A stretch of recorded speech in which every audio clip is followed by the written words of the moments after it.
नमस्कार प्यारे दोस्तों, कैसे हैं आप सभी। उम्मीद है बहुत अच्छे होंगे, बहुत ज़बरदस्त होंगे और बहुत ही जानदार और बहुत ही शानदार होंगे। तो सभी प्यारे साथियों का मैं भावना भाटी एक बार फिर से स्वागत करती हूँ आपके अपने प्यारे से परिवार रोजगार विद अंकित में। आप सभी कैसे हैं, अपना हालचाल ज़रूर बताएं। उम्मीद तो यही है कि सभी प्यारे साथी एकदम बढ़िया, एकदम मस्त, ज़बरदस्त और बहुत ही ज़्यादा बेहतरीन होंगे। तो आ जाइए सभी बच्चे, क्लास को फिर हम लोग शुरू करते हैं। और आप लोग एक बार मुझे बताएं कि आप लोग मुझे सुन पा रहे हैं क्या सभी बच्चे। उम्मीद तो यही है कि आप लोगों तक मेरा जो मैसेज है, मेरा जो आवाज़ है, वो ज़रूर पहुंच रहा होगा। हर हर महादेव, सभी को नमस्कार। और गर्मी आज मुझे कुछ ज़्यादा ही लग रही है ना, शायद गर्मी अब बढ़नी शुरू हो चुकी है, तो अभी पूरा मुझे पसीने आ रहे हैं और मैं बहुत गर्मी ज़्यादा, बहुत ज़्यादा गर्म फील कर रही हूँ। आओ अब हम चीज़ों को लेकर चलते हैं और अपनी पढ़ाई शुरू कर देते हैं। ठीक है, चलिए। तो आप लोगों का आज एक नया टॉपिक मैं शुरू करने वाली हूँ, नर्वस सिस्टम। Nervous system. तो टॉपिक हम लोग शुरू करने वाले हैं तंत्रिका तंत्र। तंत्रिका तंत्र हम लोग पढ़ने वाले हैं, नर्वस सिस्टम। अच्छा, ये जो नर्वस सिस्टम होता है, इसके बारे में अगर हम लोग बात करें, आपके शरीर का एक ऐसा सिस्टम जो आपकी पूरी बॉडी में कोऑर्डिनेशन बनाए रखता है। यानी कि आप जो भी एक्टिविटी करते हो वो सब आपका दिमाग कंट्रोल करता है। ठीक है, अब आपका दिमाग आपको मैसेज भेजता है, तब जाकर आप वो चीज़ें करते हो या उन चीज़ों को फील करते हो। तो आपके शरीर का एक ऐसा सिस्टम जहां पर आप लोग आपके ब्रेन के बारे में पढ़ने वाले हो, वही होता है नर्वस सिस्टम। ठीक है, उसी को कहा जाता है दोस्तों नर्वस सिस्टम। अगर हम लोग बात करते हैं कि मैम हमारे शरीर में जो नर्वस सिस्टम है वो कितने तरीके का होता है, तो नर्वस सिस्टम दो भाग में बांटा हुआ है बेटा। ठीक है, और इस चैप्टर से आपको जो क्वेश्चन बनते हैं वो एक तो आपके ब्रेन के पार्ट्स के बारे में बनते हैं, और दूसरा आप लोगों को क्वेश्चन बनता है कि न्यूरॉन सेल के बारे में, नर्व सेल के बारे में। तो बहुत ज़्यादा बड़ा चैप्टर नहीं है और बहुत ज़्यादा इस चैप्टर से आपको कुछ चीज़ें नहीं आती हैं। सिर्फ आपको जो चीज़ें आती हैं उनको आपको अच्छे से समझ कर चलना है। ठीक है, तो आइए भाई बात करते हैं, जो तंत्रिका तंत्र होता है, जो हमारा नर्वस सिस्टम होता है, ये कितने पार्ट्स में बटा हुआ है। ओवरऑल अगर हम लोग बात करें तो हमारा तंत्रिका तंत्र दो भागों में बटा है। एक होता है central nervous system, central nervous system. ठीक है, एक है दोस्तों सेंट्रल नर्वस सिस्टम, जिसको हम लोग कहते हैं केंद्रीय तंत्रिका तंत्र। केंद्रीय तंत्रिका तंत्र। ठीक है, एक होता है केंद्रीय तंत्रिका तंत्र, और मैम दूसरा। अच्छा, बहुत बहुत बढ़िया, बहुत बहुत धन्यवाद। मैं एकदम बढ़िया हूँ, आप सभी बच्चे भी एकदम बढ़िया होंगे। और ठीक है, चलो आगे बात करते हैं हम लोग। अब बात करते हैं कि केंद्रीय तंत्रिका तंत्र होता है और दूसरा क्या होता है, आप लोग बताकर चलते हो peripheral nervous system. Peripheral, peripheral nervous system. तो दोस्तों नर्वस सिस्टम होते हैं दो तरीके के। एक आपने कहा कि पेरीफेरल, जिसको कहते हैं पराधीय तंत्रिका तंत्र, पराधीय तंत्रिका तंत्र।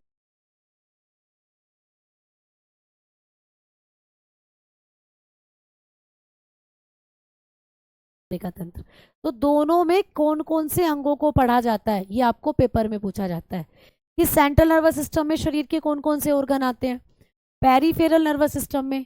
तो आपको जो पेपर के लिए पढ़ना है वो पढ़ना है सेंट्रल नर्वस सिस्टम को। सेंट्रल नर्वस सिस्टम से ही आपको डिटेल में क्वेश्चंस बनेंगे दोस्तों, सेंट्रल नर्वस सिस्टम से ही आप लोगों को क्वेश्चन बनेंगे। फिलहाल मैं आपको बताकर चलती हूँ कि सेंट्रल नर्वस सिस्टम आपके शरीर का ऐसा सिस्टम है जो दो अंगों से मिलकर बना है। सेंट्रल का मतलब समझ रहे हो। अब देखो, जैसे मैं यहाँ खड़ी हूँ तो मेरा एक हाथ इधर है, एक हाथ इधर है, तो मेरी बॉडी का सेंट्रल पार्ट क्या है, तुम कहोगे मैम आपका ये चेहरा या आपका ये जो सर है, ये सेंटर में आ रहा है, बिल्कुल। अब अगर मैं ऐसे मुड़ जाती हूँ तो आपको दिख रहा है एक हाथ इधर है, एक हाथ इधर है, सेंटर में है ये सर, इसी के अंदर दिमाग है। और मैडम सेंटर से निकल रही है यहाँ पर एक नस, जिसको कहते हैं आपकी स्पाइनल कोड, मेरू रज्जु। अगर मैं आप लोगों को देखूँ तो ये आपका ब्रेन हो गया, और आपके ब्रेन से निकल रही है ऐसे ऐसे एक प्यारे बच्चे आपकी स्पाइनल कोड। आपका जो ब्रेन होता है, आपका जो मस्तिष्क होता है, ये हो गया एक तो आपका सेंट्रल नर्वस सिस्टम का पार्ट, आप लोगों का मस्तिष्क। और दूसरा ये जो आपको दिख रही है मेरू रज्जु कहते हैं जिसको, मेरू रज्जु यानी कि स्पाइनल कोड, एक ये हो जाती है आपके सेंट्रल नर्वस सिस्टम का पार्ट। तो आपको पेपर में यही पूछता है कि केंद्रीय तंत्रिका तंत्र में हमारे शरीर के कौन कौन से हिस्से आते हैं। बायो का 1 से 2 क्वेश्चन मिलेगा बेटा, 1 से 2 क्वेश्चन, ठीक है। अब आप लोग बताकर चलते हो कि आपके शरीर में जो ब्रेन है, ब्रेन से आपका सेंट्रल नर्वस सिस्टम जो है, यहाँ से 2 हिस्से आते हैं। तो पहले हम लोग लिख लेते हैं कौन कौन से भाग हैं जो सेंट्रल नर्वस सिस्टम के पार्ट हैं। एक तो मैंने कहा मस्तिष्क, इसी का भाग हो गया भाई। अपने शरीर को देखकर बताओ ना, शरीर के अकॉर्डिंगली आपकी बॉडी के केंद्रीय भाग कौन कौन से हैं। तो एक तो आपका ब्रेन हो गया, ब्रेन, और दूसरा हो जाती है आपकी स्पाइनल कोड, मेरु रज्जु, मेरु रज्जु, स्पाइनल कोड। तो ये दोनों हो जाते हैं दोस्तों आप लोगों के शरीर के सेंट्रल हिस्से, यानी केंद्रीय तंत्रिका तंत्र। क्वेश्चन ऐसे आएगा, सेंट्रल नर्वस सिस्टम शरीर के कौन से 2 अंगों से मिलकर बना है। तो आपने कहा कि सेंट्रल नर्वस सिस्टम जो होता है इसमें आपके शरीर के 2 हिस्से आते हैं, एक तो आपका मस्तिष्क आता है और दूसरा आपकी स्पाइनल कोड आती है, ठीक है, क्लियर। मैम यहाँ पर क्या होता है, यहाँ पर आती है सहायक तंत्रिकाएं। पेरिफेरल नर्वस सिस्टम का भाग है सहायक तंत्रिकाएं, ठीक है दोस्तों। इसका भाग होती हैं, आप बताते हो हेल्पर नर्व, हेल्पर नर्व्स। तो हेल्पर नर्व जो होती हैं, सहायक तंत्रिकाएं जो होती हैं, वो किस तंत्र का भाग है, आप कहोगे पेरिफेरल सिस्टम का पार्ट होती है, ठीक है, क्लियर। गोरखपुर आएंगे बेटा, अगर आना हुआ हमारे नसीब में आप लोगों से मिलना हुआ तो बिल्कुल आएंगे, ठीक है। समझ में आ गई बात, क्लियर। चलो आओ अब हम आगे बात करते हैं। अब चलते हैं। अब डबल आवाज़ आ रही है मेरे साथ, तो शायद ऐसा नहीं होना चाहिए। अगर डबल आवाज़ आ रही है तो आप लोग एक बार वापस से एप्लीकेशन से बाहर निकलकर क्लास को ज्वाइन कर लो। अब बातें जो डिटेल में आएंगी वो ब्रेन से आएंगी, तो आ जाओ पहला टॉपिक डालते हैं ब्रेन। लेकिन उससे पहले यहाँ से कुछ तंत्रिकाएं आपको पूछ ली जाती हैं। जैसे आप इस डायग्राम को देखो, आपका ब्रेन और आप लोगों की मेरुरज्जु, ये तो केंद्रीय तंत्रिका तंत्र के भाग हो गए भाई, ये तो आपके सेंट्रल नर्वस सिस्टम के भाग हो गए, केंद्रीय तंत्रिका तंत्र के भाग हो गए, ये तो है ना, सेंट्रल नर्वस सिस्टम के ये तो पार्ट हो गए। अब यहां से आपको पूछे सेंट्रल नर्वस सिस्टम, इसके पार्ट हो गए दोस्तों ये। अब आपको पूछे कि आपके ब्रेन के अंदर होती हैं कुछ तंत्रिकाएं, ऐसे ऐसे ऐसे, तो ये है आपके मस्तिष्क की तंत्रिका, जिनको आप कहते हो सहायक तंत्रिका। ये नर्व है, ये नर्व्स हैं दोस्तों। इनकी संख्या पूछ लेगा कितनी होती है, इनकी संख्या। इनको क्या कहते हैं, जो आपके मस्तिष्क से निकलती हैं ये तंत्रिकाएं, इनका नाम होता है क्रैनियल नर्व। इन्हें क्या कहते हैं दोस्तों, क्रैनियल नर्व, क्रैनियल नर्व। इनको कहा जाता है कपाल तंत्रिका। क्या कहते हैं, कपाल तंत्रिका। ये प्रश्न आया हुआ है कि कपाल तंत्रिका की संख्या कितनी होती है। कपाल तंत्रिका कहाँ से निकलती है, तुम्हारे कपाल से निकलती हैं। कपाल बोले तो ये वाला एरिया, इससे निकलती हैं कुछ तंत्रिकाएं। इनकी संख्या होती है, आप बताते हो 12 जोड़ी। कितनी होती हैं दोस्तों, 12 जोड़ी। आपको पूछेगा कि कपाल तंत्रिकाएं कितनी होती हैं और कहाँ से निकलती हैं। तो मैंने आपको दिखाया कि आपका जो मस्तिष्क होता है, इसको ढकने वाले एरिया को कहते हैं कपाल। ये कपाल एरिया है, कपाल की हड्डियां आपने पढ़ी थी, तो ये कपाल है। इसमें कितनी तंत्रिकाएं होती हैं, तो कहोगे 12 जोड़ी। तो आपको इन तंत्रिकाओं को क्या कहते हैं, इनको कहते हैं कपाल तंत्रिका, यानी क्रैनियल नर्व। इनकी संख्या होती है 12 जोड़ी। अब आप लोगों की ये जो स्पाइनल कोड है, इससे भी बहुत सारी तंत्रिकाएं निकलती हैं, ऐसे ऐसे ऐसे ऐसे। इनको क्या कहते हैं मैम, इनको कहा जाता है दोस्तों मेरु तंत्रिकाएं, इनको कहते हैं मेरु तंत्रिकाएं। इनकी संख्या कितनी होती है, इनको कहते हैं हम लोग स्पाइनल नर्व। क्या कहते हैं, स्पाइनल नर्व कहते हैं। मैम इनकी संख्या कितनी होती है, तो आपको यहां से भी इनकी संख्या पूछी जाएगी। स्पाइनल नर्व्स कितनी होती है, इनका नंबर, तो ये होती है दोस्तों 31 जोड़ी। कितनी होती है दोस्तों, 31 जोड़ी, यानी 31st पैर होती है ये, ठीक है। तो ये दोनों क्वेश्चन भी आपको बनते हैं, ये दोनों क्वेश्चन आपको पेपर में बनते हैं। आपकी जो ये है मेरु रज्जु से निकलने वाली तंत्रिकाएं, इनको कहते हैं मेरु तंत्रिका। स्पाइनल नर्व कितनी होती हैं, 31 जोड़ी। और जो आपके कपाल से निकलने वाली तंत्रिकाएं हैं, इनको कहते हैं कपाल तंत्रिका। क्रैनियल नर्व कितनी होती हैं, 12 जोड़ी होती हैं। ये आपको पूछा जाएगा दोस्तों, ठीक है। भैया इटावा रेलवे स्टेशन से होकर तो हम गुजरे थे बेटा, तो आओ अब आगे बात करते हैं। अब हम लोग पढ़ते हैं आपके ब्रेन के बारे में, ठीक है, ब्रेन के बारे में पढ़ते हैं। तो आइए ब्रेन की बात चलती है। ब्रेन हमारा जो मस्तिष्क है, आइए बात करते हैं मस्तिष्क की दोस्तों। आपका जो मस्तिष्क है इसके अध्ययन को क्या कहा जाता है? आपसे पूछा जाएगा कि मस्तिष्क का अध्ययन क्या होता है। मस्तिष्क का अध्ययन, आपका जो मस्तिष्क है इसके अध्ययन को क्या कहा जाता है? ठीक है, आपसे पूछेगा study of brain. Study of brain क्या होती है, आपके मस्तिष्क का अध्ययन क्या होता है, आपको पूछेगा। आप बताकर चलेंगे कि मस्तिष्क का अध्ययन होता है न्यूरोलॉजी। न्यूरोलॉजी, ठीक है, मस्तिष्क के अध्ययन को कहा जाता है न्यूरोलॉजी। कभी भी आपको पूछे कि मस्तिष्क का अध्ययन क्या होता है, आप बताओगे न्यूरोलॉजी। ठीक है, क्लियर दोस्तों? आओ आगे बात करते हैं।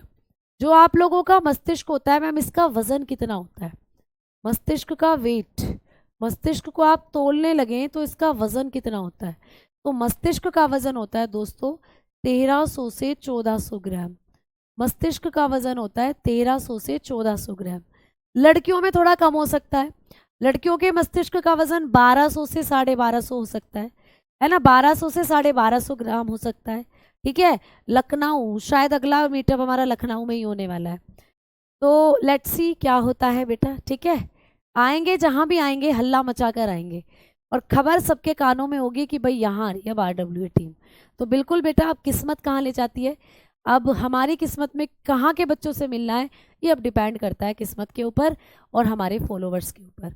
शायद अब अगला मीटअप हम लोग करने वाले हैं, ऐसा पॉसिबल हो सकता है कि 18 मिलियन पर भी करें या 20 मिलियन पे करें, वो देखना होगा कि कब होगा अगला मीटअप। ठीक है ना बेटा, चलो आओ आगे बात करते हैं। लेकिन मैं हर बैच में हर बच्चों से ये उम्मीद कर रही हूँ कि बेटा मीटअप हो कभी भी हो, हम तुम्हारे शहर में आए या ना आए, तुम्हें RW ऑफिस जरूर आना है और जरूर कब आना है, सिलेक्शन लेकर आना है। कब सिलेक्शन होगा तब क्या होगा, तब तुम्हारा सम्मान समारोह होगा। तो मैं आपको ये दुआ देती हूँ कि आपके शहर हम पहुंचे इससे पहले तुम हमारे RW ऑफिस आ जाओ सम्मान समारोह में, उससे पहले आपका सिलेक्शन हो जाए प्यारे बच्चे, बस हम ये चाहते हैं। ठीक है, चलो आओ आगे बात करेंगे। ठीक बेटा, शादी के बाद हमारी बॉडी के अंदर कुछ हॉर्मोन्स होते हैं जो डिसबैलेंस होने शुरू हो जाते हैं, जिसकी वजह से मोटापा कई बार आ जाता है। अब हम लोग बात कर रहे हैं अगले पॉइंट की कि मैडम जी जो हमारा ब्रेन होता है इसका वजन आपने पढ़ा 1300 से 1400 ग्राम। आपके मस्तिष्क के चारों तरफ एक मेम्ब्रेन होती है, आपका जो मस्तिष्क है चारों तरफ से एक झिल्ली में घिरा रहता है।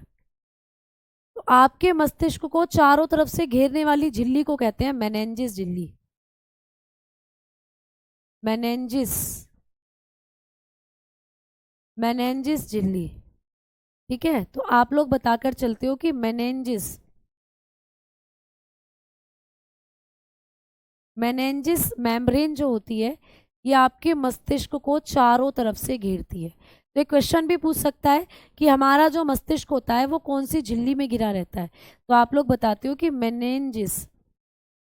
ठीक है, मेनेंजिस झिल्ली होती है जो आपके मस्तिष्क को चारों तरफ से घेरे रहती है।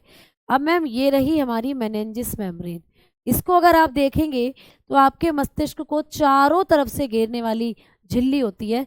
देखो इस तरीके से ये आप देख रहे हो, ये मेनेंजिस मेम्ब्रेन होती है। तो आपकी जो ये झिल्ली होती है मेनेंजिस मेम्ब्रेन, मैम ये कितने पार्ट्स में घिरी रहती है? इसके 3 पार्ट होते हैं दोस्तों, इस पर 3 परतें पाई जाती हैं। इस पर कितनी परतें होती हैं? इस पर 3 लेयर्स होती हैं।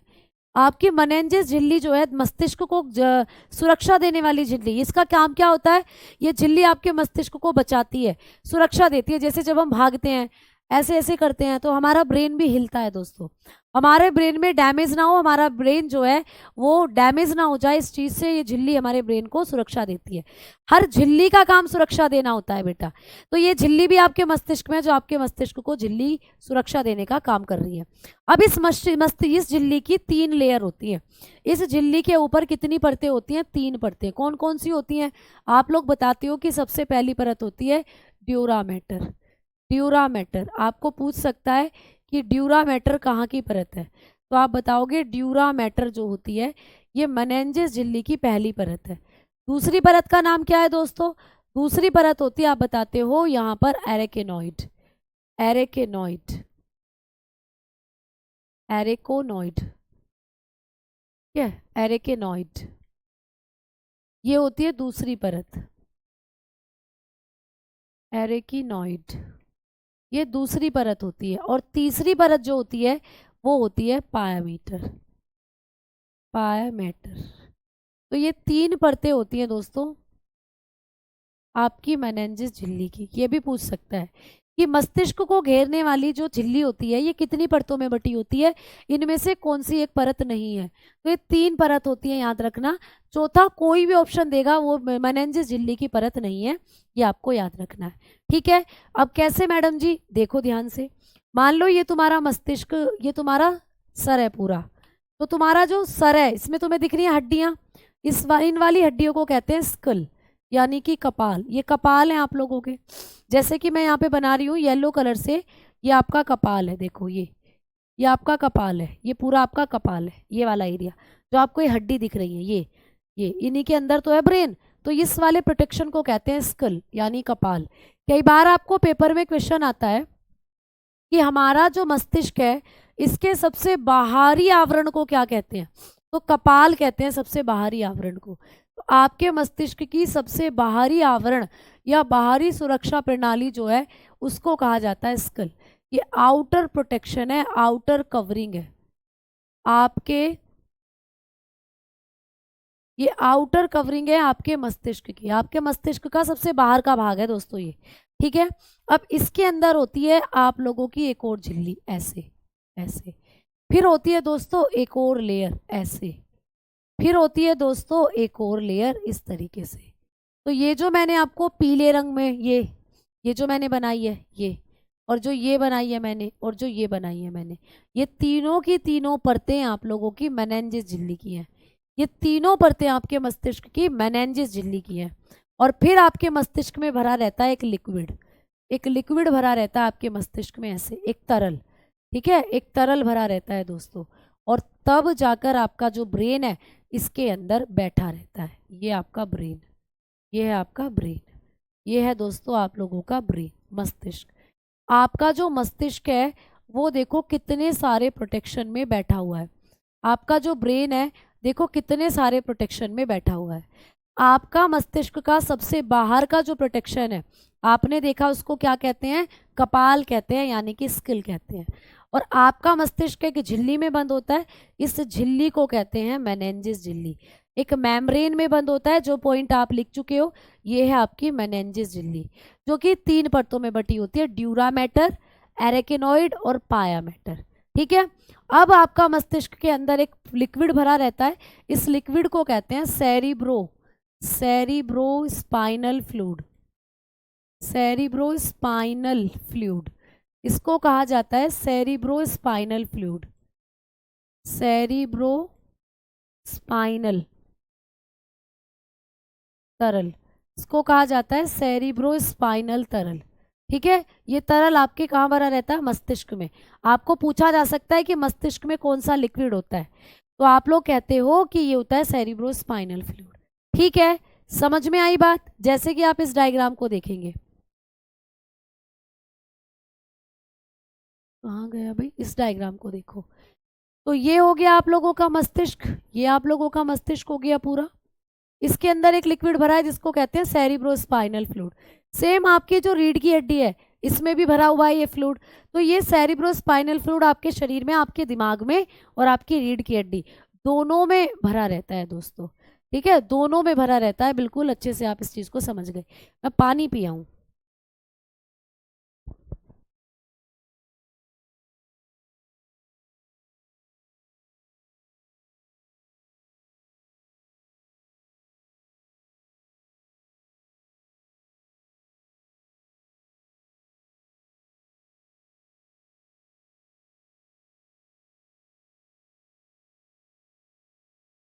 ठीक है भाई, समझ में आई आप लोगों को चीजें।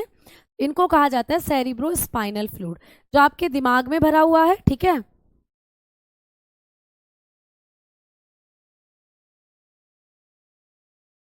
हैं आपको 1.75 केल की स्पीड में थी पता नहीं बेटा, अब देखो दिमाग के अंदर जो वहम है ना, वहम आपने सुना होगा, वहम की किसी डॉक्टर के पास कोई दवाई नहीं है, किसी भी वैद्य के पास कोई दवाई नहीं है।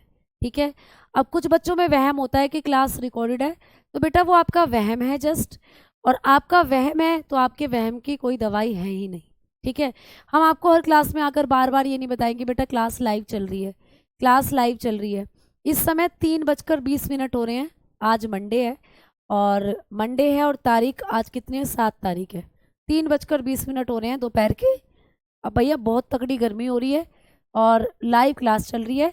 आप लोगों को अगर विश्वास है तो विश्वास रखें, वरना वहम की कोई दवाई नहीं होती। क्लासेस सारी आपकी लाइव चलती हैं। आ जाओ आगे बात कर लेते हैं हम। तो आपने देखा कि ये सेरिब्रो स्पाइनल फ्लूइड आपके मस्तिष्क में भरा रहता है। इतने पॉइंट आप लोगों ने करने हैं आपके ब्रेन से संबंधित। अब बात करते हैं कि मैम हमारा जो मस्तिष्क होता है, इसके अंदर या हमारा जो मस्तिष्क है ये कितने भागों में बटा हुआ होता है। तो बात करेंगे पार्ट्स ऑफ ब्रेन की। अब हम लोग बात करेंगे parts of brain, parts of brain, कि भाई हमारा जो मस्तिष्क है वो कितने भागों में बटा हुआ है। मस्तिष्क के भाग, बात करेंगे मस्तिष्क के भागों की। ठीक है। चलो आ जाओ, अब हम लोग बात करते हैं मस्तिष्क के भागों की। आपका मस्तिष्क दोस्तों 3 भागों में बटा हुआ है। ठीक है। 3 भागों में आपका मस्तिष्क बटा हुआ है। एक होता है आप लोगों का फोर ब्रेन, फोर ब्रेन, जिसको हम लोग कहते हैं अग्र मस्तिष्क। क्या कहते हैं, अग्र मस्तिष्क। एक होता है दोस्तों आप लोगों का mid brain, mid brain, mid brain, जिसको हम लोग कहते हैं मध्य मस्तिष्क। क्या कहते हैं बच्चा, मध्य मस्तिष्क।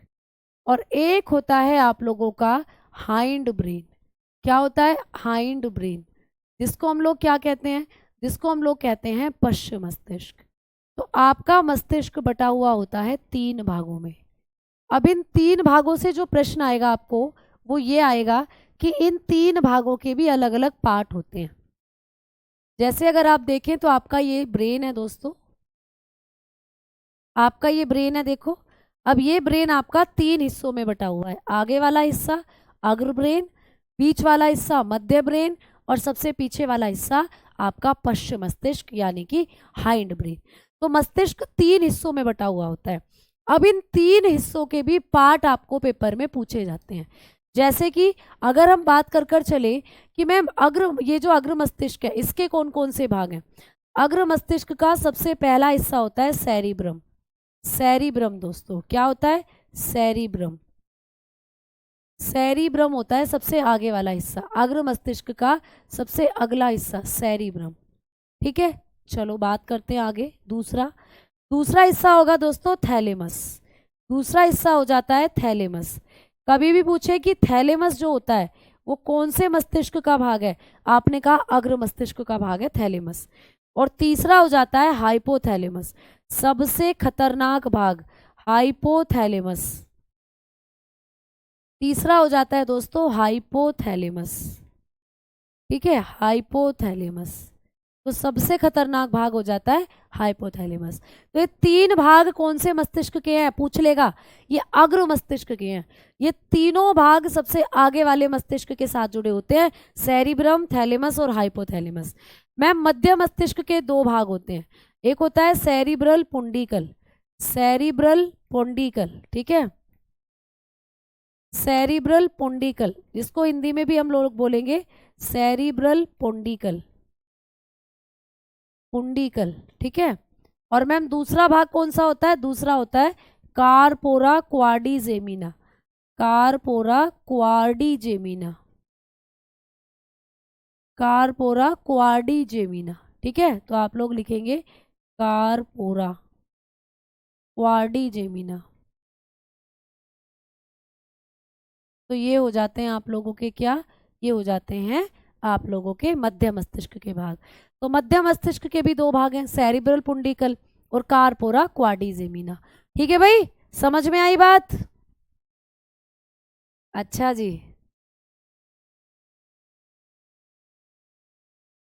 हाँ हाँ शिवम जी, हाँ जी बेटा बिल्कुल।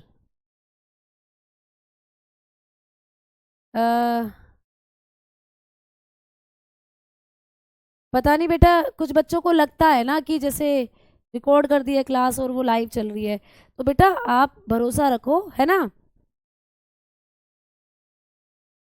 ठीक, चलो आओ, अब आगे बात करते हैं। स्पाइनल कोड, स्पाइनल कोड के बारे में भी बताऊंगी अभी, ठीक है। चलो अब हम लोग बात करते हैं कि मैम हाइंड ब्रेन के कितने पार्ट होते हैं। हाइंड ब्रेन, वहां जगह कम है तो मैं यहाँ लिखवा देती हूँ। हाइंड ब्रेन, तो जो पार्ट ज्यादा आते हैं ना, वो आपको फोर ब्रेन और हाइंड ब्रेन के ज्यादा आते हैं। पश्च मस्तिष्क जिसको कहते हैं, पश्च मस्तिष्क। तो पश्च मस्तिष्क के भी कुछ हिस्से हैं, तीन हिस्से हैं। पहला हिस्सा होता है दोस्तों, आप बताकर चलते हो, सेरिबेलम। सेरिबेलम, ये बेलम है, बेलम, ठीक है। बलमा, गाना सुना है, फायर ब्रिगेड मंगवा दे तू, अंगारों पर है चलना, ओ बलमा। तो बलमा यानी बेलम, कभी भी याद आए कि सैरी बेलम, बेलम से याद आना चाहिए आप लोगों को आपका हाइंड ब्रेन, यानी ये पश्च मस्तिष्क का भाग है, इस बात को याद रखोगे। तो ये होता है सैरी बेलम, ठीक है, सैरी बेलम। आओ आगे बात करते हैं। दूसरा आप लोग बताएंगे, सैरी बेलम का जो दूसरा भाग होता है वो होता है मेड्यूला, मेड्यूला ओब्लोंगाटा, ओब्लोंगाटा। तो मेड्यूला ओब्लोंगाटा, जिसको हम लोग मज्जा भी कहते हैं हिंदी में, जिसको हम लोग मज्जा कहते हैं हिंदी में। और भैया थर्ड होता है पोन्स, थर्ड होता है दोस्तों पोन्स। तो ये तीन पार्ट होते हैं आपके किसके, हाइंड ब्रेन के, पश्च मस्तिष्क के, ठीक है। समझ में आ गई बात, ये तीन पार्ट होते हैं आपके पश्च मस्तिष्क के। इनके बारे में भी आप लोगों को पूछा जाता है कि बारे में बताओ ना बेटा, पहले ब्रेन कर लेते हैं, फिर स्पाइनल कोड के बारे में बताएंगे। स्पाइनल कोड के बारे में भी बताऊंगी, जो उसके बारे में मेन मेन पॉइंट है, ठीक है। चलो आओ आगे बात करते हैं। बेटा एग्जाम बाइलिंगुअल होता है, ठीक। तो आपने देखा अभी कि आपका अग्र मस्तिष्क के तीन भाग थे, सेरिब्रम, आपने देखा तीन भाग थे, सेरिबेलम, ये सेरिब्रम, थैलेमस, हाइपोथैलेमस। मध्य मस्तिष्क के दो भाग थे, सेरिबल पुंडिकल और आपने बताया कार्पोरा क्वाड्रिजेमिना। और पश्च मस्तिष्क के मैंने अभी अभी आप लोगों को भाग बताए हैं, सेरिबेलम, मेड्यूला ऑब्लोंगाटा और पोन्स। तो चलिए एक एक करके इनके बारे में पढ़ते हैं। सबसे पहले पार्ट के बारे में पढ़ेंगे, सेरिब्रम के बारे में, ठीक है। एक चीज मैं आपको बता दूं कि इन तीनों मस्तिष्क के हिस्सों में सबसे बड़ा होता है आपका फोर ब्रेन, यानी सब, या जो आपका मस्तिष्क है, इस मस्तिष्क में सबसे बड़ा मस्तिष्क यही है, ठीक है। सबसे बड़ा मस्तिष्क इसी को कहा जाता है, अग्र मस्तिष्क को सबसे बड़ा मस्तिष्क कहते हैं, इसी को कहा जाता है बिग ब्रेन, ठीक है। ये सबसे बड़ा ब्रेन है दोस्तों।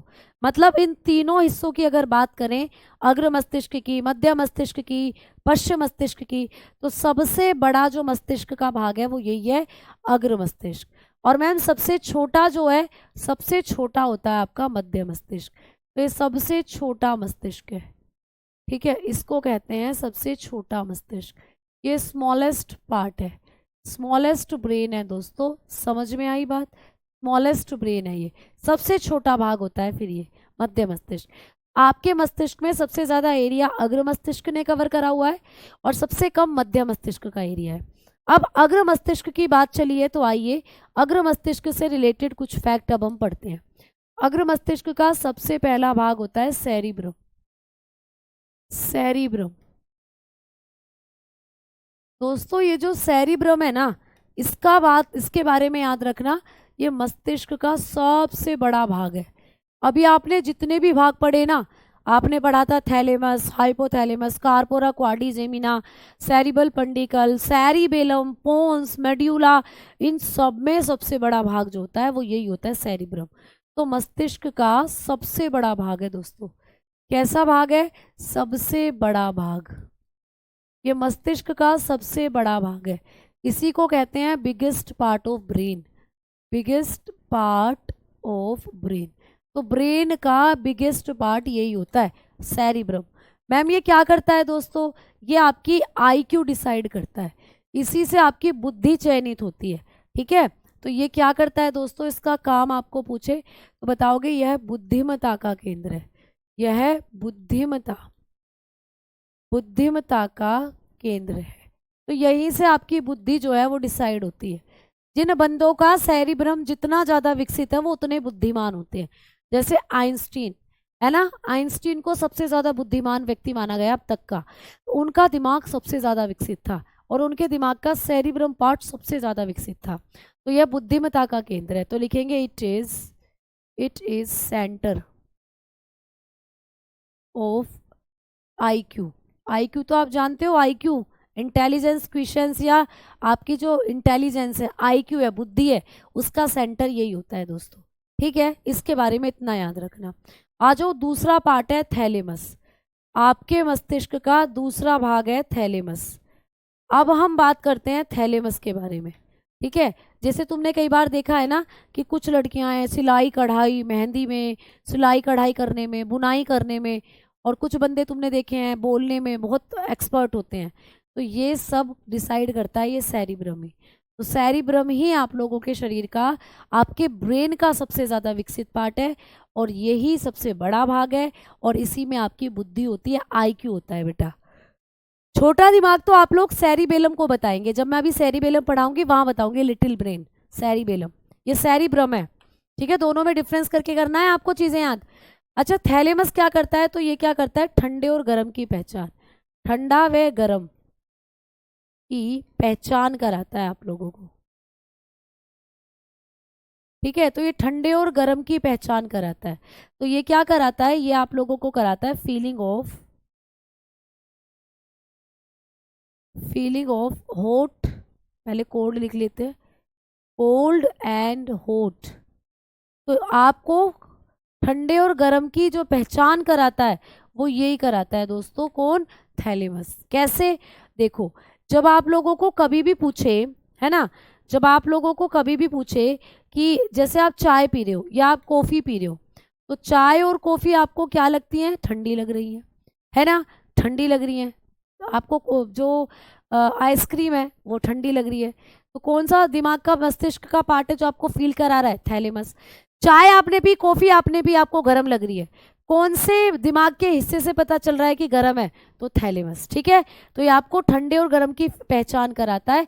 तो आपने लिख लिया। एक और काम है इसका, ये शरीर दर्द का एहसास कराता है। ठीक है, दर्द का एहसास, शरीर दर्द का एहसास कराता है। तो ये क्या कराता है, फीलिंग ऑफ, आप लोग बताकर चलोगे, इसका काम होता है feeling of physical pain. Physical pain, जब कोई आपको फिजिकल पेन होता है ना, तो उसकी फीलिंग भी यही कराता है थैलेमस। जैसे मैं थोड़ी सी यहाँ से अगर जल गई तो मुझे यहाँ दर्द होगा, है ना, ये क्या है, फिजिकल पेन। कौन फील करा रहा है, थैलेमस। मुझे यहाँ पर हल्का सा कुछ पिन चुभ गया, उस पिन चुभे हुए में थोड़ी देर तक दर्द होगा, वो कौन एहसास करा रहा है मुझे, थैलेमस। दर्द जब हो रहा है, मेरा दांत टूट गया तो मुझे दर्द हो रहा है दोस्तों, कौन फील करा रहा है, थैलेमस। ठीक है, समझ में आ गई। हाँ, मिड ब्रेन जो होता है ये सबसे छोटा मस्तिष्क माना जाता है। ठीक है,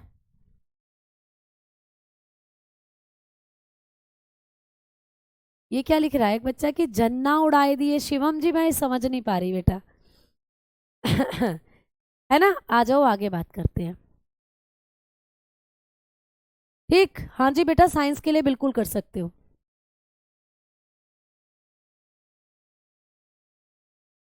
मैम कल मेरा जूलॉजी का एग्जाम है, अच्छा बहुत बढ़िया। आओ अब आगे बात करते हैं हम लोग। अब बढ़ रहे हैं आगे की तरफ, हाइपोथैलेमस की बात करते हैं। बेटा हाइपोथैलेमस सबसे खतरनाक जो है प्यारे बच्चे, आप लोगों का ब्रेन का पार्ट है।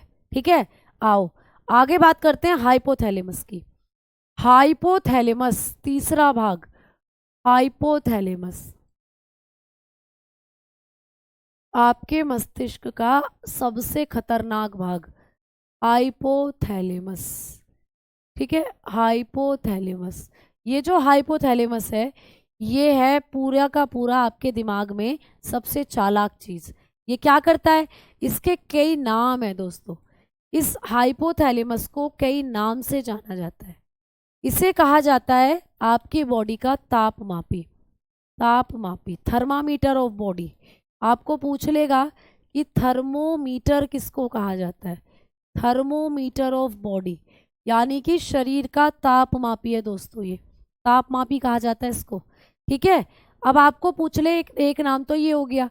दूसरा नाम इसको कहते हैं masters of master gland, masters of master gland, ठीक है।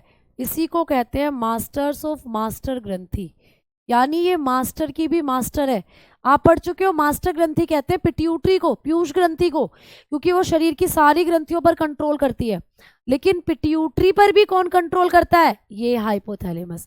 तो पिट्यूटरी ग्लैंड को कंट्रोल में यही रखता है हाइपोथैलेमस, इसीलिए इसको कहते हैं मास्टर्स ऑफ मास्टर ग्लैंड।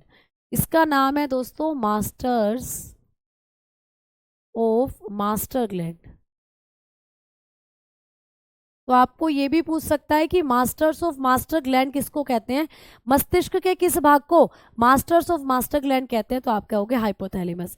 इसी को कहते हैं शरीर का तापमापी, मतलब ये आपकी बॉडी का टेम्परेचर कंट्रोल करता है। दोस्तों आपके शरीर का टेम्परेचर कितना होता है? अगर मैं कहूँ तो आपकी बॉडी का टेम्परेचर होता है 37 डिग्री सेल्सियस, या फॉरेनहाइट में 98.6 डिग्री फॉरेनहाइट। तो बेटा यहाँ पर ही आपकी बॉडी का टेम्परेचर कांस्टेंट रहता है, ये निश्चित रहता है। इससे ऊपर टेम्परेचर हुआ तो फिर तुम्हें बुखार हो जाता है ना। अब बुखार हुआ है तो बेटा हाइपोथैलेमस में गड़बड़ हुई है, इसका मतलब बैक्टीरिया वायरस ने इन्फेक्शन कर दिया हाइपोथैलेमस पर, और हाइपोथैलेमस अपना कंट्रोल खो देता है, जिससे आपकी बॉडी का टेम्परेचर बढ़ता चला जाता है। तो जब आपको बुखार नहीं है, जब आपकी बॉडी का टेम्परेचर नॉर्मल है, तो उसको कौन कंट्रोल किए हुए है? हाइपोथैलेमस कंट्रोल किए हुए है। ठीक है, क्लियर? सबका कमेंट आ रहा है भैया, प्रिंस जी आपका भी आ रहा है, क्लियर? हाँ, अगर हाइपोथैलेमस ये थैलेमस को कट कर दो तो ठंडे और गर्म की पहचान नहीं होगी, और आपको दर्द की भी फीलिंग फिर नहीं आएगी। सर में दर्द कई कारणों से हो सकता है बेटा, स्ट्रेस वगैरह की वजह से, आंखें कमजोर होने की वजह से, नींद ना पूरी होने की वजह से, ये हो सकते हैं सर दर्द का कारण। अब देखो हाइपोथैलेमस का तीसरा पॉइंट, ये भूख प्यास वगैरह का भी आपको एहसास कराता है। It is the centre of feeling, भावनाओं का केंद्र होता है। अपना नाम ले लिया मैंने, भावनाओं का केंद्र होता है, भावनाओं का केंद्र होता है। ये आपको पूछा जाता है कि मस्तिष्क का कौन सा भाग है जो भावनाओं का केंद्र होता है? आप बताते हो it is the centre of feeling. तो ये फीलिंग्स का सेंटर होता है दोस्तों, भावनाओं का केंद्र होता है, क्योंकि इसके अंदर तुम्हारी भावनाएं छुपी रहती हैं। कैसी भावनाएं? जैसे आपको लगे भूख, हंगर, तो दोस्तों जब आपको भूख लगती है तो आपका हाइपोथैलेमस ही आपको सिग्नल भेजता है कि बेटा कुछ खा ले, तेरा पेट खाली हो गया है, कुछ खा ले। हंगर को यही लगाता है।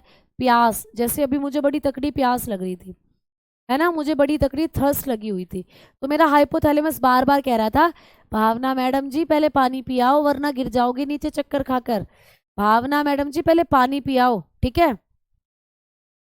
ठीक, तो हमने क्या बात करी बच्चा? अब मैंने जाकर क्या करा? पानी पी के आई। तो हाइपोथैलेमस जो होता है, और छोटे वर्ड में लिखूं बेटा? और छोटे वर्ड में लिखूंगी तो दिखाई नहीं देगा। आप में से ही बच्चे कहते थे कि मैम थोड़ा बड़ा लिखो, दिख नहीं रहा, इसीलिए मैं थोड़ा बड़ा लिख कर चलती हूँ। और थोड़े वर्ड में लिखूंगी, छोटे शब्दों में, तो आपको चीज़ें फिर दिखाई नहीं देंगी। ठीक है, चलो आओ आगे बात कर लेते हैं हम लोग। अब हाइपोथैलेमस के बारे में हमने बात करा कि आपकी बॉडी का थर्मामीटर होता है, आपकी बॉडी का मास्टर्स ऑफ मास्टर ग्रंथि कही जाती है ये, है ना। ये भावनाओं का केंद्र होता है। कैसी भावनाएं? भूख की भावना, प्यास की भावना, ठीक है, घृणा, आपको किसी से घृणा होती है, हेट आप किसी से करते हो, उसकी भावना, ठीक है। गुस्सा आपको आता है, अगर किसी को गुस्सा आ रहा है तो एंगर, एंग्री मैन, ठीक है। तो किसी को एंगर आ रहा है दोस्तों, आप जब एंग्री होते हो तो ये भी किसके कारण होते हैं? हाइपोथैलेमस से आपको गुस्सा कराता है।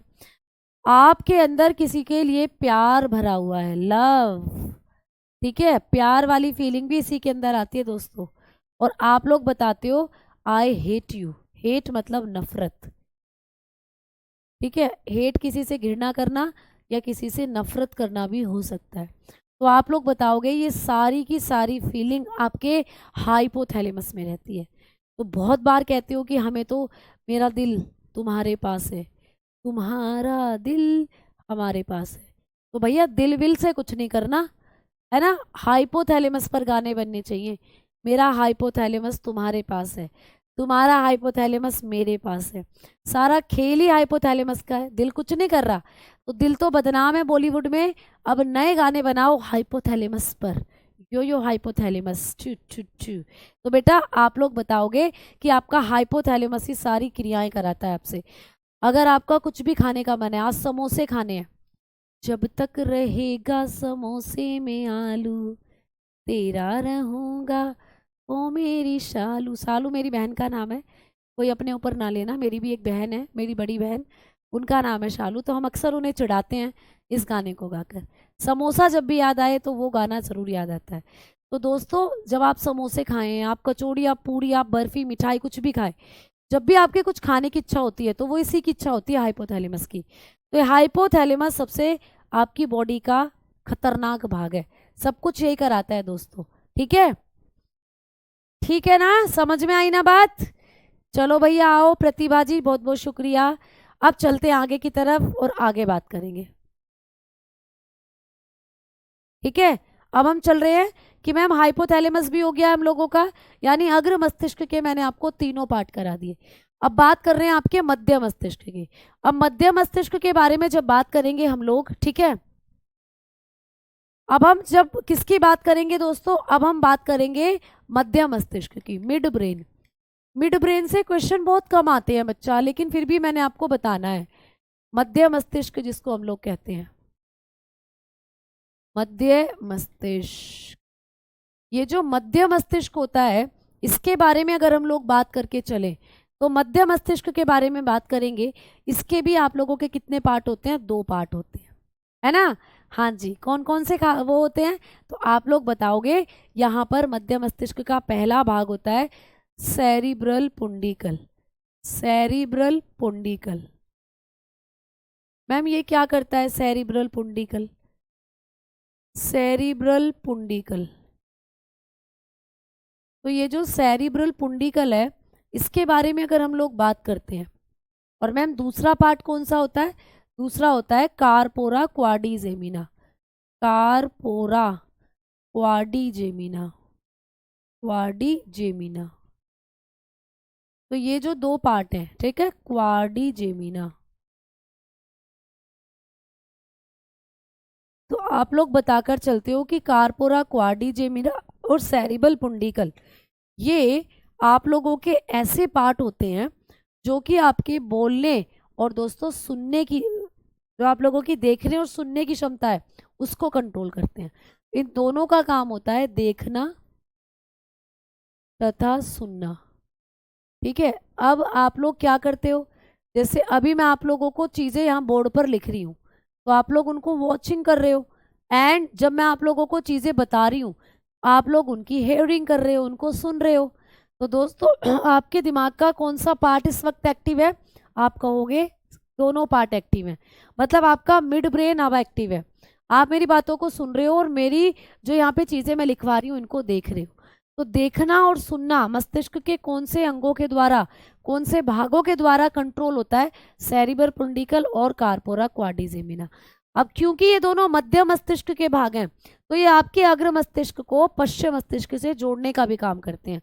इन दोनों का एक काम तो ये हो गया भाई, इन दोनों का एक काम तो ये हो गया आप लोगों के सामने कि देखना तथा सुनना, ठीक है, इनका काम होता है। और मैम दूसरा काम, तो दूसरा काम इन दोनों का ये होता है कि अग्र मस्तिष्क को क्या करते हैं? अग्र मस्तिष्क को, अग्र मस्तिष्क को पश्चिम मस्तिष्क से जोड़ते हैं, पश्चिम मस्तिष्क से जोड़ते हैं।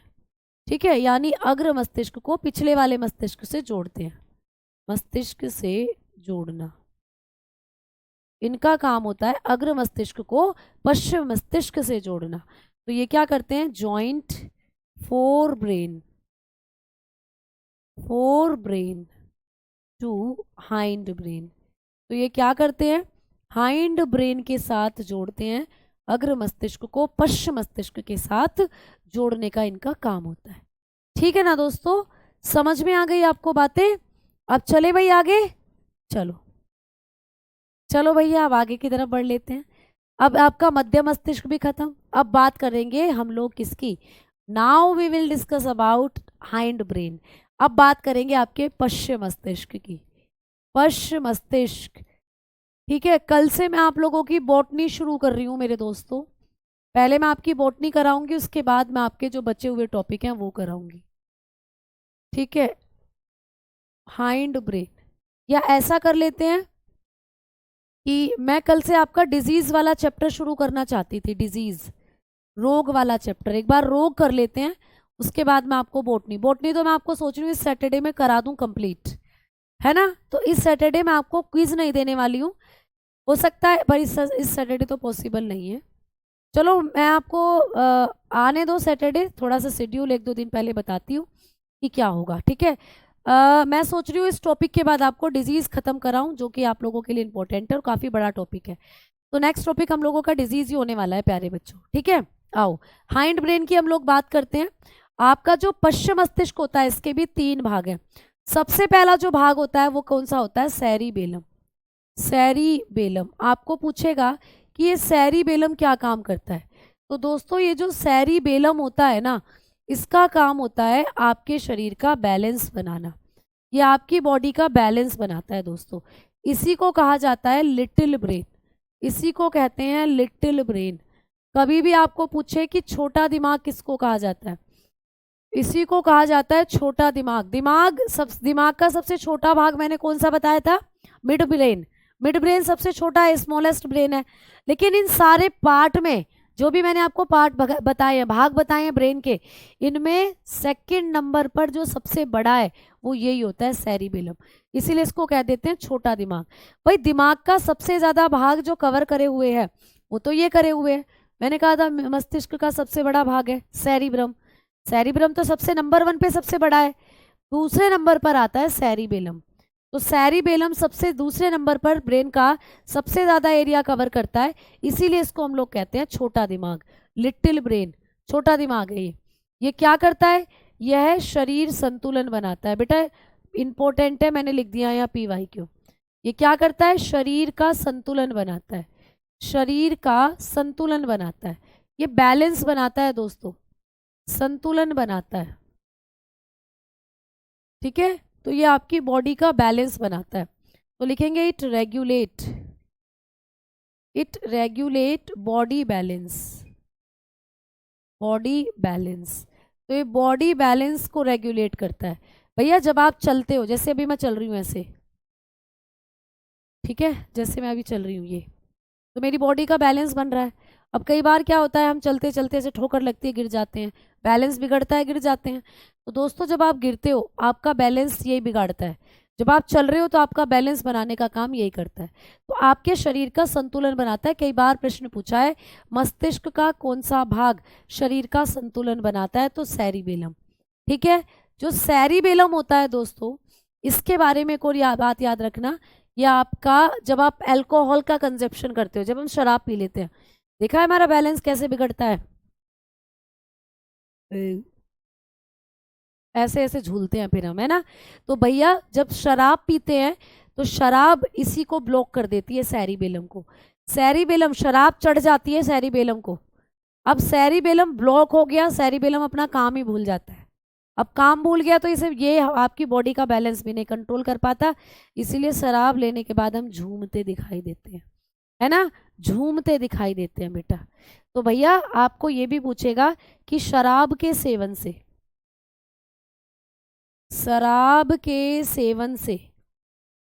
प्रभावित होता है, तो मस्तिष्क का कौन सा भाग है जो शराब के सेवन से प्रभावित होता है? तो भैया ये होता है आपका सेरिबेलम, ठीक है। इट अफेक्टेड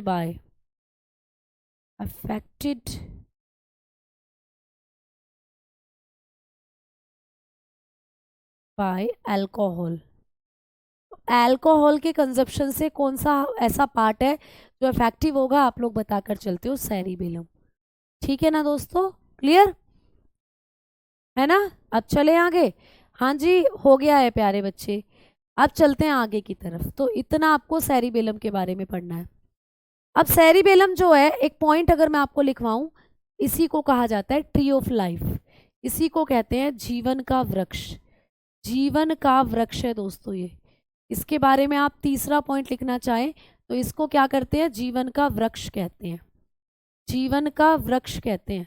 इसी को कहा जाता है tree of life, tree of life है दोस्तों ये जीवन का वृक्ष। मतलब जैसे एक पेड़ का तना ऐसे अपने ऊपर बहुत सारी शाखाओं को लेकर खड़ा रहता है और पूरा बैलेंस करके रखता है पूरे पेड़ को, वैसे ही आपकी बॉडी को बैलेंस करता है, तो इसीलिए इसको जीवन का वृक्ष कहते हैं। क्या कहते हैं भैया, जीवन का वृक्ष, है ना। इसीलिए दारू पीने के बाद ब्रेन काम नहीं करता, बंदा कहीं का कहीं पहुंचता है पीने के बाद, सोच में भी और वास्तविक जीवन में भी। ठीक है, चलो आओ आगे बात करते हैं। अब आप लोगों के मस्तिष्क का अगला भाग, सेरिबेलम के बाद अगला भाग इंपॉर्टेंट पार्ट, इसके बाद हम लोग क्लास को खत्म कर रहे हैं, जिसका नाम होता है medulla, medulla oblongata, medulla oblongata. ठीक है, तो मेड्यूला ओब्लोंगाटा जिसको हम हिंदी में मज्जा कहते हैं, मज्जा। तो अब बात चलेगी दोस्तों मज्जा के बारे में या मेड्यूला ओब्लोंगाटा के बारे में। ठीक है, तो ये क्या है, ये आपके पश्चिम मस्तिष्क का भाग है, आपने पहले लिख लिया था। ये क्या करता है, ये आपकी बायोलॉजिकल रिएक्शन को कंट्रोल करता है ना। ये क्या करता है दोस्तों, आपकी जो बायोलॉजिकल रिएक्शन है उनको कंट्रोल करता है। तो लिखेंगे यह है जैविक क्रियाओं को, यह है जैविक क्रिया, जैविक क्रियाओं को नियंत्रित करता है। ठीक है, इस पर भी बहुत प्रश्न आता है बेटा, बहुत इंपॉर्टेंट है ये भी, जैविक क्रियाओं को नियंत्रित करता है। आप लोगों की जैविक क्रियाओं को ये क्या करता है, नियंत्रित करता है दोस्तों। क्लियर, तो हमारी जैविक क्रियाओं को ये नियंत्रित करता है। आप लोग बताएंगे control, controlled biological reaction, biological reaction. तो ये क्या करता है, बायोलॉजिकल रिएक्शंस को कंट्रोल करता है। मैम बायोलॉजिकल रिएक्शन क्या होती हैं, जैविक क्रियाएं क्या होती हैं? तो दोस्तों ऐसी क्रियाएं जो आपके शरीर में होती हैं, जो आपको जिंदा रहने के लिए बहुत ज़रूरी हैं। अब बायोलॉजिकल रिएक्शन की अगर हम बात करें, अगर हम जैविक क्रियाओं की बात करें, तो ये होती हैं दो तरीके की, ये होती हैं बच्चों दो तरीके की। ठीक है, बायोलॉजिकल रिएक्शन कौन कौन सी होती हैं? भाई आपके शरीर में जो पाचन हो रहा है, आपके शरीर में जो श्वसन हो रहा है, आपके शरीर में जो उत्सर्जन हो रहा है, ये सब आपकी जैविक क्रियाएं हैं जो आपको जिंदा रहने के लिए ज़रूरी हैं, वो जैविक क्रियाएं हैं।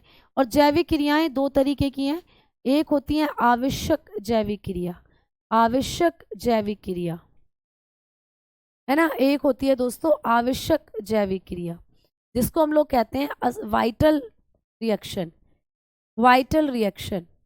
मतलब ये बहुत ज़रूरी है आपके लिए, अगर ये नहीं हुई तो आप मर जाएंगे।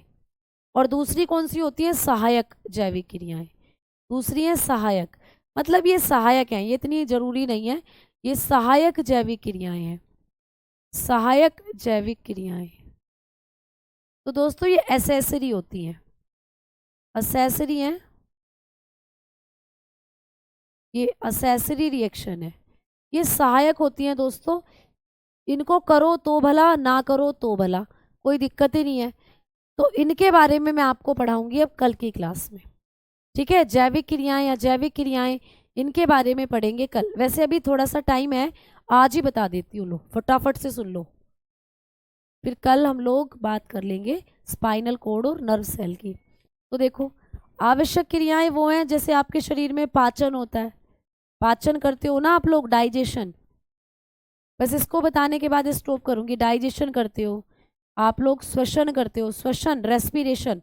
बेटा रेस्पिरेशन पर बहुत बार प्रश्न आया है, रेस्पिरेशन पर बहुत बार प्रश्न आया है कि ये ब्रेन के किस भाग द्वारा कंट्रोल होता है। बेटा बहुत बार प्रश्न बना है। ठीक है, PYQ है, मैंने लिख दिया है कि हमारे शरीर में हमारी श्वसन दर को, हमारी ब्रीथिंग रेट को कौन सा मस्तिष्क का भाग कंट्रोल करता है? तो हमारी श्वसन दर को कंट्रोल करता है मेड्यूला ऑब्लिंगाटा, और साथ में पोन्स भी करता है। लेकिन जब भी आपको पूछे और ऑप्शन में मेड्यूला ऑब्लिंगाटा हो, तो आपको मेड्यूला ऑब्लिंगाटा जरूर बताना है। ठीक है, तो ये हो जाती हैं आपकी सहायक, ये आवश्यक क्रियाएं हैं। पचाना आपके लिए बहुत ज़रूरी है, सांस लेना आपके लिए बहुत ज़रूरी है। मैम सहायक क्रियाओं में आती है हिचकी। भैया हिचकी कौन सा पार्ट कंट्रोल कर रहा है? हिकअप्स, हिकअप्स कंट्रोल कर रहा है मेड्यूला। आपको डकार आ रही है दोस्तों, डकार, है ना, आप बर्प कर रहे हो, डकार मारते हो खाना खाकर, कौन कंट्रोल कर रहा है? मेड्यूला ऑब्लिंगाटा। आपको आ रही है छींक दोस्तों, आछू, है ना, स्नीजिंग, कौन कंट्रोल करता है, मेड्यूला ऑब्लिंगाटा। आपको आ रही है मेरे दोस्तों उल्टी, ठीक है, यहाँ लिख रही हूँ, उल्टी आ रही है आप लोगों को, उल्टी, उल्टी कौन कंट्रोल करता है, वॉमिटिंग, तो आप लोग बताओगे मेड्यूला ऑब्लिंगाटा।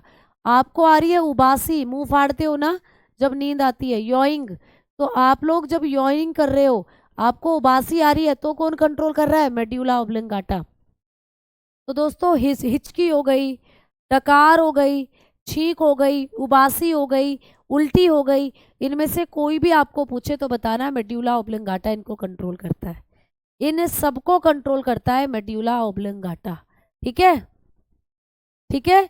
मैं आपकी डिजीज कराने के बाद बॉटनी ही स्टार्ट करूंगी बेटा, डिजीज बहुत इंपॉर्टेंट टॉपिक है, बस डिजीज ही मेरे ख्याल से भी बचता है, तो आप डिजीज वाले चैप्टर को कर लेंगे और उसके बाद हम लोग अपनी बॉटनी शुरू करेंगे और फिर आप लोगों का जो सिलेबस है वो खत्म, समझो, ठीक है ना बेटा।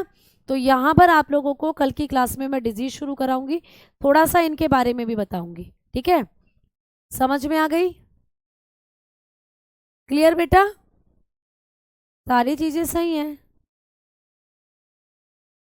चलो आओ आगे बात करें अब हम लोग, तो कल की क्लास में मिलेंगे, आज इतना ही रहने देते हैं, तब तक के लिए नमस्कार सभी बच्चों को और धन्यवाद, ठीक है। अच्छा भैया, ठीक, बॉटनी डिजीज ऐसा मानकर चलो 3 क्लासेस का डिजीज है और उसके बाद बॉटनी भी 3 क्लासेस का है और 2 क्लासेस का क्लासिफिकेशन, तो लगभग आपका 1 से 1.5 हफ्ते का सिलेबस और बचा हुआ है, जिसको मैं पूरी पूरी कोशिश करूंगी कि आप लोगों का टाइम से खत्म हो, ठीक है।